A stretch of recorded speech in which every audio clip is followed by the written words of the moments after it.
दोस्तों नमस्कार, मैं रश्मि रंजन बेहरा आप सब लोगों के बीच में और एक बार एक और नए वीडियो के अंदर। ये कन्फ्यूजन जो था ना हमारे लाइफ के अंदर, डिसीजन तो लें लेकिन किसका सलाह माने, और अगर सलाह भी माने तो वो डिसीजन सही होगा या गलत होगा, ये कैसे पता चलेगा। ये बात आज हम और आप डिसाइड करेंगे कि हमें किसकी बात माननी चाहिए और किसकी बात नहीं माननी चाहिए। कन्फ्यूजन जो है ना आपके जीवन का जो डिसीज़न है, आप जो बनना चाहते हैं, आपकी लाइफ में जो आप करना चाहते हैं, वो डिसीज़न हमें क्यों लेना है और कब लेना है और किसके सलाह से लेना चाहिए, और वो डिसीज़न अगर हम भी ले लें तो कैसे वो हम सही साबित कर सकते हैं कि वो डिसीज़न हमने सही लिया है।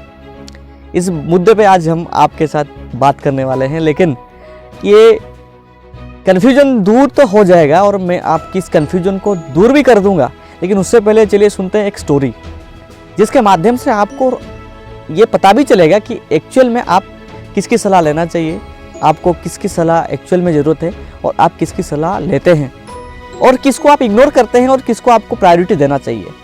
ये बात आपको पता भी चलेगा। चलिए एक स्टोरी के माध्यम से इस बात को मैं आपके सामने रखना चाहूँगा, और ये स्टोरी अगर आपने रिलेट कर पाएंगे तो आपकी लाइफ में जो भी आप बनना चाहते हैं उसका सलाह आप उस सही आदमी से लें, यह भी आपको पता चल जाएगा जो आपको आगे लेके जा सकता है। एक गांव था, इस गांव के अंदर दो बच्चे थे, एक का नाम शमशेर और एक का नाम अहमद। दोनों बहुत अच्छे तरीके से जन्म लिए। एक थे मिडिल क्लास फैमिली से जो अहमद, और एक थे बहुत रईस परिवार से जिनका नाम था शमशेर। दोनों ने पढ़ाई लिखाई करने के लिए उनके पिताजी और उनके परिवार ने चाहा कि वो दोनों ही पढ़ लिख के बहुत अच्छे लेवल पे जाएं, और उन दोनों के जो पिताजी थे वो दोनों ही बहुत आगे सोच रखने वाले थे, और उनके बच्चों का भविष्य के लिए हरदम वो अच्छा कैसे हो सकता है, उनके भविष्य में कैसे वो जो दुख है, दर्द है और परेशानी है, ये कैसे दूर हो सकता है, इसके बारे में हरदम सोचते थे। पढ़ाई शुरू हुआ अहमद जी की भी और शमशेर जी की भी। इस पढ़ाई के दौरान कुछ कठिनाई भी आया। उनके पिताजी जो शमशेर थे वो बहुत रईस थे, जिसके वजह से शमशेर को कोई तकलीफ़ नहीं हुआ पढ़ने में। उनका बुक्स हो गया, गाइडर हो गया, जितने सारे चाहिए होता है पढ़ने के लिए उनको सारे फैसिलिटीज़ अवेलेबल कर दिया जाता था। लेकिन जो थे अहमद, उनके पिता एक मिडिल क्लास फैमिली से बिलोंग करते थे, और वो अपने मजदूरी करने के बाद, काम करने के बाद, नौकरी करने के बाद अपने बेटे को पढ़ाने का वो सोचे थे, और उसको वो एक आईएएस के रूप में देखना चाहते थे। और जो रईस वाले पिताजी थे शमशेर के, वो भी उनके जो बेटे थे उनको भी आईएएस बनाना चाहते थे। दोनों एक ही गांव के थे और पढ़ना लिखना शुरू हुआ। पढ़ते पढ़ते 10वीं उन दोनों ने क्लियर किया। उसके बाद 12वीं की तैयारी हुई, और 12वीं में भी उन दोनों ने बहुत अच्छा किया और बहुत कंसंट्रेटली उन्होंने पढ़ा। और जो शमशेर के पिताजी थे, बहुत रईस होने के कारण उसको एक बहुत अच्छा ट्यूशन मिला, जिसके वजह से उसने उसकी जो 12वीं की जो पढ़ाई थी वो अच्छे तरीके से कर पाए, और उन्होंने बहुत अच्छा मार्क्स भी लाए, लगभग 96%। लेकिन जो अहमद थे, अहमद के पिताजी उतना एफोर्ड नहीं कर पाए, जिसके वजह से अहमद ने ना कोई ट्यूशन उनको मिला, ना उनके पिताजी उनको दे पाए, ना वो सही गाइडेंस उसको मिल पाया। लेकिन अहमद अपना जो लक्ष्य था पिताजी का, आईएएस बनना, वो लक्ष्य को कभी छोड़ा नहीं था, और उसने पढ़ाई ज़रूर उन्होंने जो गाइडर थे, उनके स्कूल में उनके गाइडर के माध्यम से किया, लेकिन उनको वो सौभाग्य नहीं मिल पाया कि उनको ट्यूशन मिल सके। इसी दौरान उन्होंने भी पढ़ाया, अपने जो गाइडर उन्होंने पढ़ाया, और शमशेर अच्छा मार्क्स तो ले आए 96%, लेकिन अपने अहमद की अगर बात आए तो अहमद ने भी बहुत मेहनत किया। उनके स्कूल के टीचर के माध्यम से उनको पढ़ने का मौका मिला, और उनके पिताजी के हालात ऐसे थे कि उनको वो ट्यूशन उनके पिताजी ना दे पाए। और इसी दौरान उनके दोनों का 12वीं का रिजल्ट आया। 12वीं का रिजल्ट आने के बाद इनको ये पता लगा कि अहमद भी 86% से अपना पढ़ाई कंप्लीट किया। यहाँ पे कुछ डिफरेंस आया, अहमद ने 86% लिया और शमशेर ने 96% लिया, लेकिन दोनों में ये सिर्फ फ़र्क था, अहमद बिना ट्यूशन के उन्होंने 86% लिया था अपने मेहनत पे, लेकिन जो शमशेर थे वो शमशेर ट्यूशन लेने के बाद उन्होंने 96% लिया था, जिसके वजह से उनके पिताजी बहुत खुश थे। लेकिन अहमद के पिताजी वो थोड़ा सा अपसेट थे कि मेरा बेटा क्यों ऐसा अच्छा और थोड़ा मार्क नहीं ला पाया। उनको वो सपोर्ट नहीं मिल पाया, ये बात वो सोचे नहीं कि उनको अगर थोड़ा ट्यूशन मिल जाता तो वो और अच्छा कर लेते। लेकिन इसके दौरान दोनों में कंपटीशन था। शमशेर और अहमद दोनों का ही एक ही गोल था, IAS बनना। लेकिन इसी दौरान उनको ग्रेजुएशन करने का भी उनको था, और ग्रेजुएशन उन्होंने किया। ग्रेजुएशन करते करते अहमद और शमशेर दोनों ने अपना पढ़ाई के ऊपर बहुत जोर दिए कि कैसे वो आगे की जो पढ़ाई है उसको करके IAS बने। अपना प्रिपरेशन 12th के लेवल पे उन दोनों ने शुरू कर दिया था कि कैसे वो IAS बन सके। इसी दौरान उनका ग्रेजुएशन भी कंप्लीट हुआ, और कंप्लीट होने के बाद वो अपना जो IAS बनने की जो तैयारी कर रहे थे वो भी उनका तैयारी कुछ हो रहा था। अभी बारी आ गया कि IAS बनने का। ग्रेजुएट दोनों ही हो गए। दोनों पिताजी उनके वो ख्वाब में डूबे हुए थे, वो ख्वाब देख रहे थे, वो सपने देख रहे थे कि मेरा बेटा शमशेर IAS बनेगा, और अहमद जी के पिताजी भी ये सपने देख रहे थे कि मेरा बेटा IAS बनेगा। दोनों ने अच्छा किया, ग्रेजुएशन के लेवल पे डिग्री लिया और उन्होंने तैयारी कर दी IAS के लिए। लेकिन इसी दौरान एक और वाकया हुआ अहमद जी के साथ। अहमद जी के पिताजी गुजर गए उसी दौरान, जिसके वजह से उनको बहुत एक दुखद घटना उनके लाइफ में घटी, और उनका जो गोल था IAS बनने का वो थोड़ा थोड़ा मिट रहा था अपने मन से, लेकिन उन्होंने मिटने नहीं दिया। पिताजी गुजरने के बाद भी उन्होंने अपने दम पे पढ़ना शुरू किया। लेकिन दूसरी तरफ शमशेर के पिता बहुत रईस थे, उनको एक अच्छा ट्यूशन और अच्छा प्रिपरेशन और कोचिंग लेने के लिए उनको कहीं दूर भेज दिए, जहाँ पे वो अपने कोचिंग के दौरान एक अच्छा प्रिपरेशन कर पाए और ये IAS का जो उनका सपना है वो पूरा हो पाए। लेकिन आपको बताना चाहूँगा, अहमद के पिताजी तब तक गुजर गए थे, और पिताजी गुजरने के बाद उनका पूरा घर का जो जिम्मेदारी है वो जिम्मेदारी उन्हीं के ऊपर था, और उस जिम्मेदारी को संभालते हुए, अपने घर की जिम्मेदारी को संभालते हुए उन्होंने अपना पढ़ाया अपने आप को और लिखाया भी, और अपने जीवन में वो बहुत स्ट्रगल किए IAS बनने के लिए। लेकिन उनका जो प्रिपरेशन लेवल था उस लेवल पे नहीं हुआ, जिसके वजह से जो एंट्रेंस हुआ, जो एग्ज़ाम हुआ IAS की, उसमें वो उतना मार्क और उतना परसेंटेज नहीं ला पाए, जिसके वजह से अहमद ने उस आईएएस के एग्ज़ाम में गए तो थे, एग्ज़ाम भी दिए, लेकिन उतना उनको सफलता नहीं मिला और वो लेवल पे वो आईएएस बनने के लिए क्वालिफाई नहीं हो पाए।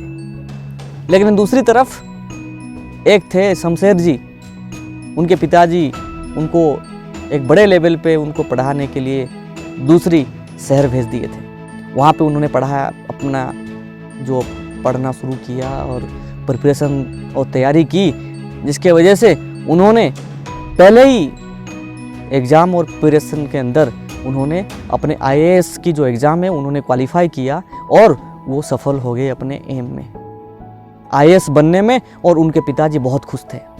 लेकिन दूसरी तरफ अहमद जी ने अपना जो सपना था पिताजी का आईएएस बनने का, कुछ फाइनेंशियल और कुछ परिवार के दिक्कत और दायित्व के वजह से उन्होंने वो पढ़ने का उनको मौका नहीं मिल पाया और सीखने का और प्रिपरेशन करने का उनको वो साधन नहीं मिल पाया, एक कोचिंग नहीं मिल पाया, जिसके वजह से उन्होंने ये आईएएस का जो सपना है उनके पिताजी का था वो पूरा नहीं कर पाए।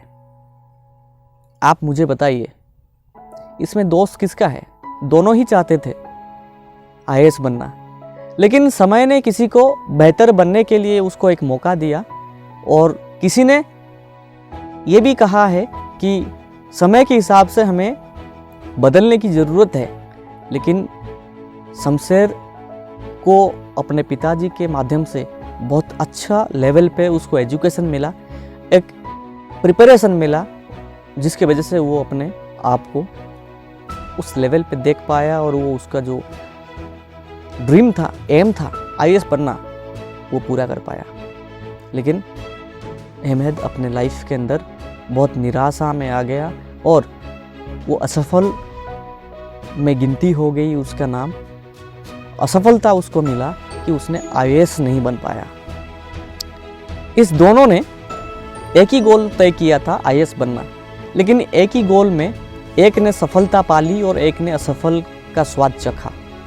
अहमद ने असफलता की स्वाद चख लिया, लेकिन सफलता का स्वाद शमशेर ने चखा।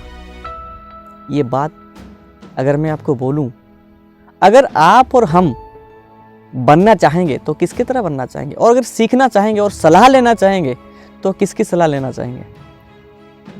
अहमद से या शमशेर से? दुनिया भर की जो लोग हैं और दुनिया में जितने लोग हैं, हम सारे लोग सिर्फ शमशेर से ही सीखना चाहते हैं, क्योंकि वो सफलता पाली है, क्योंकि वो सफल हो गया है उसके लाइफ में। लेकिन हम और आप कभी भी ये नहीं चाहेंगे कि अहमद से सीखना चाहें या फिर अहमद से सलाह लेना चाहें। ये बात बहुत महत्वपूर्ण है कि सफलता लेने वाले से ही हमें वो सलाह लेना चाहिए ताकि हम सफल हो पाएं। लेकिन इस बात पे भी हमें जोर देना पड़ेगा कि सफलता तो उन्होंने ले लिया है, लेकिन असफल क्यों हुए हैं अहमद जी, अगर उसके बारे में हम एनालिसिस करते हैं तो हम कैसे असफल नहीं हो सकते हैं, उसका सूत्र मिल सकता है, उसका सीक्रेट हमें मिल सकता है। आपको दोनों से ही सलाह लेने की ज़रूरत है, एक सफल इंसान से भी और एक असफल इंसान से भी। हमें यही शिक्षा मिलती है इस स्टोरी से। आप अपने आप को रिलेट करें इस स्टोरी से कि आप किसकी सलाह आप लेना चाहेंगे, एक सफल इंसान से या फिर एक असफल इंसान से। हर किसी का आंसर आएगा और हर किसी का जवाब आएगा कि हम सफल इंसान का सलाह लेना चाहते हैं और सफल इंसान की तरह बनना चाहते हैं। कोई नहीं दुनिया में किस असफल इंसान के हिसाब से मतलब बनना चाहेगा या फिर असफल इंसान से ही सलाह लेना चाहेगा। आपको मैं बताना चाहूँगा कि असफल इंसान को वो मालूम हो चुका है कि क्यों वो असफल हुआ है। अगर उनसे हम इंटरेक्ट करते हैं, उनसे हम सलाह लेते हैं, तो वो हमें बता सकते हैं कि क्या नहीं करना है जिसके वजह से तुम असफल हो सकते हो। और सफल इंसान हमें वो बता सकते हैं कि आप सफल कैसे हो सकते हो। दोनों से हमें सलाह लेने की ज़रूरत है। एक है सफल इंसान, जिस स्टोरी से हमें पता चला शमशेर जो सफल हो चुका है, उससे अगर उनके गांव के, उनके शहर के, उनके सिटी के, उनके ज़िले के, उनके आजू बाजू के जो लोग हैं अगर उनसे वो सलाह लेते हैं तो उनको सफलता कैसे मिल सकती है उसका सलाह वो दे सकते हैं। लेकिन एक है अहमद, वो असफल तो हुए हैं, लोग उनको पसंद भी नहीं करते हैं, लोग उनसे दूर भागना चाहते हैं क्योंकि वो असफल हो चुके हैं। लेकिन उनसे हमें वो मिल सकता है सीक्रेट जिसके माध्यम से हम कैसे वो असफलता का स्वाद हमें ना मिले, असफल कैसे हम ना हो, क्योंकि उन्होंने जो किया है जिसके वजह से उन्होंने असफलता का स्वाद चखा है और असफल हुए हैं, वो कभी नहीं करना चाहेंगे वो काम जिसके वजह से वो असफल हुए हैं। और वो हमें वो बता सकते हैं जिस काम को करने के बाद हम सफल हो सकते हैं। तो ये हमें ये ज़रूर ध्यान देना चाहिए कि सिर्फ सफल व्यक्ति से हमें सीखने की ज़रूरत नहीं है, सफल व्यक्ति से सलाह लेने की ज़रूरत नहीं है। जो सफल भी हुआ है उससे हमें सलाह लेने की ज़रूरत है, क्योंकि वो सफल इंसान क्यों असफल हुआ है था उसका अगर कारण हमें पता चलेगा तो वो हमें बता सकता है कि सफलता के लिए हमें क्या करना चाहिए। तो दोस्तों, ये स्टोरी कैसा लगा, और इस स्टोरी के माध्यम से अगर आपको कुछ ऐसे बात आप रिलेट कर पाए जिसके माध्यम से आप अपने लाइफ का डिसीजन ले पाएँ और सही डिसीजन ले पाएँ, तो आप अपने लाइफ का जो डिसीजन है वो आप अपने आप ही लीजिए। और आपका जो सलाह रहेगा वो सलाह आप सबसे ले सकते हैं। कोई असफल हुआ है उसे सलाह लेने की ज़रूरत नहीं है, ये बात नहीं है। उससे सलाह लेंगे तो हम असफल नहीं हो सकते हैं। लेकिन जो सफल इंसान है वो खाली सफलता कैसे ले सकते हैं, सफलता कैसे हम पा सकते हैं उसके बारे में बताएंगे। लेकिन असफल लोग आपको सही मायने में कैसे आप असफल नहीं हो पाएंगे, कैसे आप असफल नहीं होंगे, उसके बारे में वो अवगत कराते हैं। तो डिसीजन आपके लाइफ में आप खुद लीजिए, लेकिन सलाह ज़रूर किसी ना किसी से लीजिए। और आपके लाइफ का जो आप करना चाहते हैं, जो आप बनना चाहते हैं, जो आपके लाइफ का गोल है, जो आप पूरा करना चाहते हैं, उसका डिसीजन आप खुद लीजिए। और आप खुद समझिए कि आपके लाइफ में आप क्या बनना चाहते हैं, और आप खुद वो डिसाइड करिए कि आप कहाँ अपने आप को देखना चाहते हैं और किसके माध्यम से आप सफल हो सकते हैं, और किन की डिसीजन और किन की सलाह से आप आगे जा सकते हैं। हमें सब लोगों को पता है कि सफल लोगों को हम फॉलो करते हैं तो सफल होते हैं, लेकिन ये बात ज़रूर ध्यान देने की ज़रूरत है कि सफल लोगों में से भी सफल लोगों ने भी कभी ना कभी फेल हुए होंगे। और आपको उस दौरान एक एग्जाम्पल भी मैं देना चाहूँगा, लाइव एग्जाम्पल। पूर्व राष्ट्र जो हमारे यूनाइटेड स्टेट्स अमेरिका की जो रह चुके हैं एक राष्ट्रपति जिनका नाम है अब्राहम लिंकन, उनके लाइफ में बहुत असफल हुए थे, लेकिन असफलताओं का स्वाद चखने के बाद उन्होंने सफलता का स्वाद भी चखा। इसका अर्थ नहीं है कि सिर्फ हमें सफल लोगों से ही सलाह लेना चाहिए। असफल लोग भी हमें बहुत कुछ सिखा जाते हैं जिसकी वजह से हम अपने लाइफ में कैसे हम सफल हो सकते हैं। तो दोस्त, ये था आज की बात। आपको अगर ये बात अच्छा लगा हो तो इस वीडियो को आप ज़रूर शेयर करें।